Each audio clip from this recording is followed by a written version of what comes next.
Good morning. Welcome to Asake Online. My name is Zenzele Ndebele, and this is the Breakfast Club.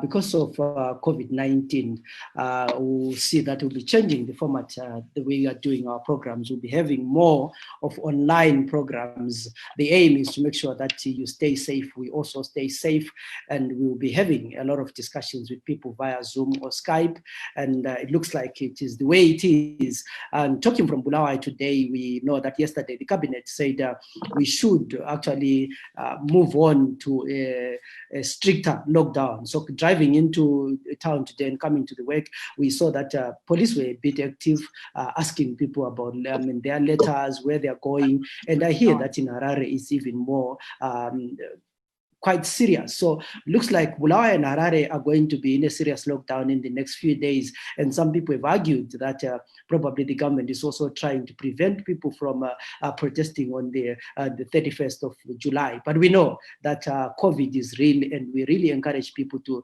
stay safe, keep it, a distance, wear a mask, and where possible, stay at home. Actually, prayers to those who are writing exams, because the traditional way of doing things is that if people are writing exams, they gather in groups and discuss. And we have to make sure that we really try to keep a distance while we are discussing. Today in our program, we'll be talking to Nomsa Nekevane. I hope I pronounced your name correctly. And she's with the director of Mopane Foundation. So we'll be talking about this foundation, the good work that they do, and what inspired her. Madam, welcome to the program.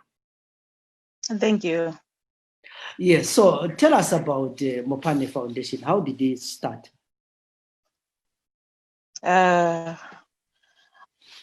Foundation is, okay, we look after underprivileged orphans in rural areas. It started with, I grew up in rural areas, so it started as a personal project, and from Mopane in a case, that's where I come from. And what happened was I had kids that I was supporting financially at school, paying school fees and uniforms and stuff like that. And what happened was, like in 2013, I had a major, my life changed for something that I didn't expect. What happened was I had a fracture. Then in February 2014, I had a major surgery. So I spent the whole of 2014 not working, in part of 2015. Then in 2015, I started talking to people, guys, I've got this situation, I've got these kids that are depending on me. And what's happening is I can't let them down. When you know that the kids are desperate, and you know that you are the only lifeline in their lives at that particular point in time, it was hard for me to say, guys, I can't help you. So I continued, went into debt, and what is I've got my own other kids and my own biological kids, and but I couldn't let go. So I ended up talking to guys, I've got this situation. Then somebody said, why don't you form a charity? Then that's how Mopane was formed, and it was launched in October 2015 in the UK, and here we are. By then, when it was initially launched, I had only 8 kids at Zamanyoni. They were all at Zamanyoni Primary. And we still have some of them. One of them just wrote his O-levels last year, but he didn't do well, so he's not on the program at the minute. So we kind of, yeah. Then when we joined with others, then we discussed how best to go forward. What happened? We discussed that, okay, we're not going to concentrate at Zamanyoni. So from that particular time, we didn't take any other kid at Zamanyoni. We just stayed with those that we had. Then we decided that each trustee at that particular time, they chose a school. So we ended up with 6 primary schools, one in Cholocho, one in Kai, one in Shurukwi, and another in Kezi, from Malaba area. And those are the kids that we've stuck with until now. And now most of them are in secondary schools. So basically what you're doing is that you pay school fees for these kids from primary school. Yes, we pay. Our intention is to keep them in school. They are orphans.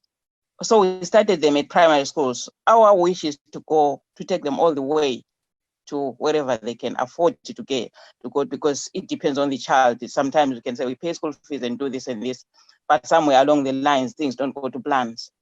And beside paying school fees, we try to get to access some opportunities for them, because abantwana basemakhaya, and that means the only opportunity they can get emakhaya is going to school, pay school fees and going to school and get those uniforms. But we're thinking, okay, this world now is not about just learning how to read and write. This world is about accessing opportunities, getting to do other things that other kids their age across the globe are doing. Like in 2017, we managed to facilitate for 2 from Kai to go to South Africa and enter the science competitions, which was not just with South Africa, it was just with countries around in the region, which was to us, that was one amazing thing to do. And looking at those kids now and the way they are doing quite well. Actually, those 2 are doing brilliantly. Yeah, I'm one of those people who grew up in rural areas, Plumtree, and sometimes you in rural areas, the only thing we are kamanzi, we are tinginkomo, the world revolves around the people that you see. So your inspiration in bus conductor, your teacher school. And sometimes you are limited to options because you don't know that there is a better world outside. And it is good that you're actually you're telling us that you take some of these kids to South Africa or to other countries so that they know that there is life outside the rural setup. And how do you continue to do this? What has been the challenge, especially now that we are talking about COVID? The challenge is just financially, because at the moment we're not funded by anybody. So we depend on fundraising and well-wishers to sustain us, really. And the fact that we didn't have something of our own, I like self-sustaining projects, will be helping whatever the community that the kids are there. Like in Kai, one of our well-wishers in 2017, when the kids came back from South Africa, because apparently in Kai was highlighted, is with the schools that we have, is one of the most disadvantaged. That place, I didn't realize that there were some places like that until I went to Kai. It's grade 1 to grade 7. They've got only 4 classes. Like when I'm saying 4 classes, I'm saying 1, 2, 3, 4, like 2 blocks. Each block has got 2 classes. So when it's raining, kids share, grade 1 and grade 2 share class, grade 3 and grade 4 same, grade 5 and grade 6 same, grade 7 with the only one who don't share class. But if it's like, it's not raining, some of them have got the permanent classes outside. So what we managed to do is fundraise for a borehole in Kai, and they've got a borehole now, they've got a vegetable garden, but that is theirs, it's not ours. So in a sense, that just sustained that school, well, in a way, but we still pay for our kids that we pay for there, because in Kai we've got 10. But we still, as a foundation, needs to sustain. So to be sustainable, to be able to have our own monies, but we don't, like every year we have to fundraise. And looking forward, we think, okay, guys, I think this can't go on. We have got a challenge, even if it's not COVID-19. That is our biggest challenge, that we can't afford to do whatever we wish to do. Like in 2018, we managed to get all the kids, because after 2017, we realized that we've got our shortcomings when it comes to the support that we give, because we're just paying school fees, uniforms, and exercise books, and that's how far we could manage to go. Then in 2018, we decided to take all of them, they were 35, to Bulawayo, and we managed to get partnership at that particular point with the city council, and they managed to give us access to quite a few of their places, like the fire brigade. The kids spent a day there. They saw all the drills, and from the time the phone call came in for help and everything until the end. So it was an eye opener for them. And with that, we just like forever thinking how to go forward, how best can we help these kids, because having grown up in rural areas, I know there are so many things that I didn't know when I was growing up until I was an adult. Then we're thinking we don't want those kids to be on the same level that we grew up. Now we've got everything, we've got technology, and those kids don't know absolutely nothing about them. Then you look at our kids here and you look at them, then you think they were in so many different worlds apart. So now we thought, okay, the way forward now, let's try to move. Well, from 2018, that's when we decided to move some of them to Bulawayo. So what we've done is we've decided, okay, there are some that are doing well, there are some that are not doing well. And then we thought about these that are doing well, we want them to them to go as far as university. We want them to go to other parts of the world with education. But while they are there, the chances are very slim. Yeah, you're talking about with your plans. I mean, we were talking a few days ago when you were talking about some of these guys having arrived in Bulawayo. Are you planning a boarding facility of some sort? Yes, it's a small, well, what I can't remember how the Minister of Education puts it.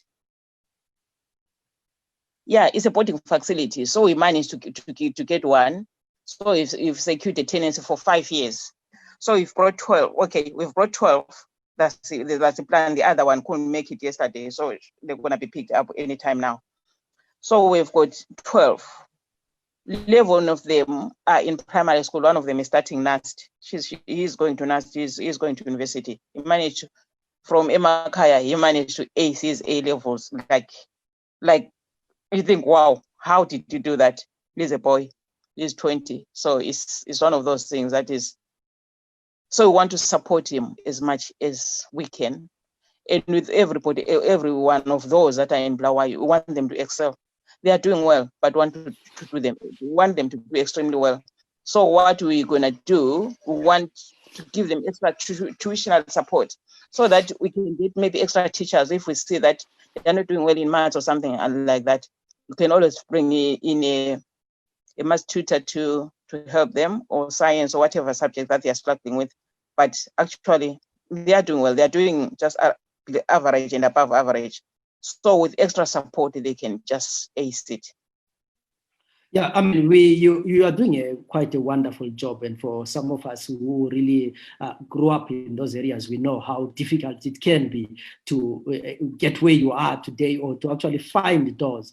I mean, you're talking about people in a boarding school, and I know that somewhere in this world, someone is listening and they are saying, I might be having a $5 that I want to give every month, or I might have an exercise book. People can contribute in different ways. Those who want to help, those who want to contribute to your cause, how do they reach you and donate to your foundation?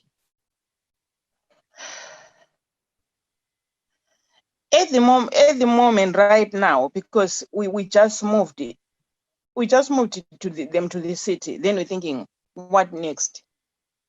And we know in this day and age, and especially with this COVID situation, they're not going to school now or maybe anytime soon, because we don't even know when they are going to go to school.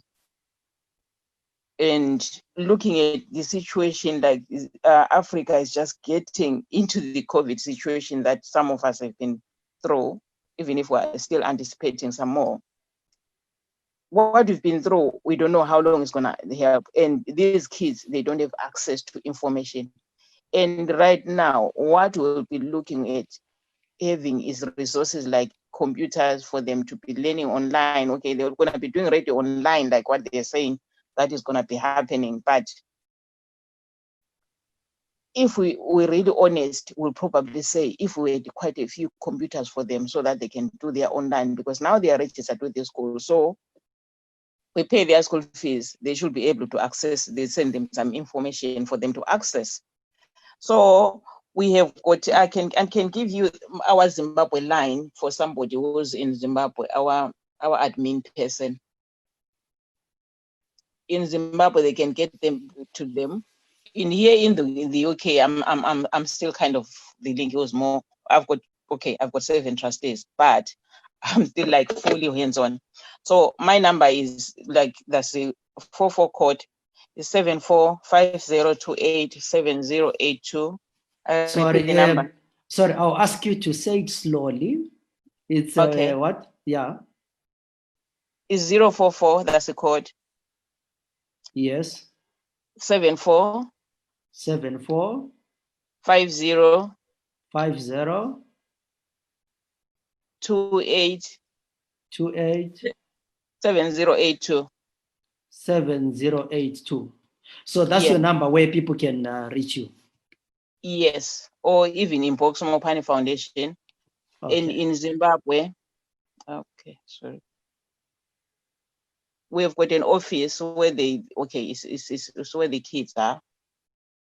But the contact person at the moment, because we're not expecting anybody to be going there, is that's the Zimbabwean code 263. That's 78. Yes. 211. Yes. 3890. So who do they talk to here? It's Piwe. It's Okay. Piwe Nala. She was our admin person. Okay, so I'm basically appealing to anyone who will be willing to help in any way possible. We know this is a lockdown, so we have kids who are at home, who are not doing anything. You might be having a computer that you're no longer using, video games, food, anything that you think can be a good help, finance. You can also pledge to say, I am pledging to take 1 or 2 kids to school, because this is the only way we can make a better society when we have kids who are educated.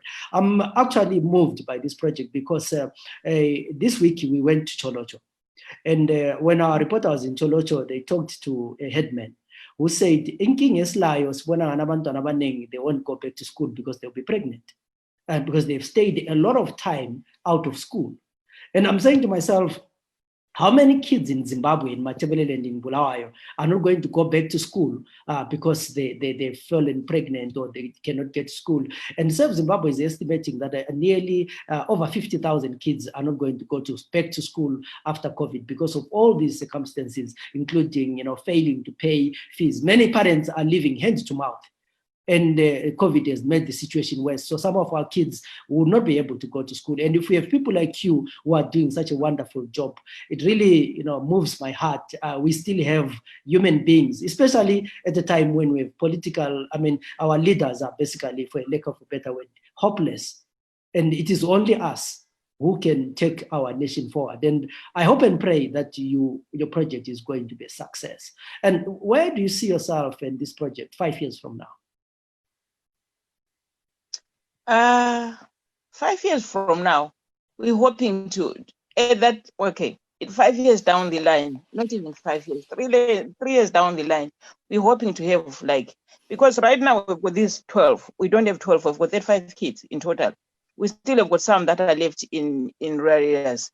Some of them, that the reason they are like in secondary school, that the reason they are we've got resources problem, that we don't have sufficient resources. But then some of them academically they are not doing well. So that it's not their path. It's not their path to take them to O levels and come back with 6 U's and stuff. So the way forward is to go into vocational. But at the moment we don't have resources.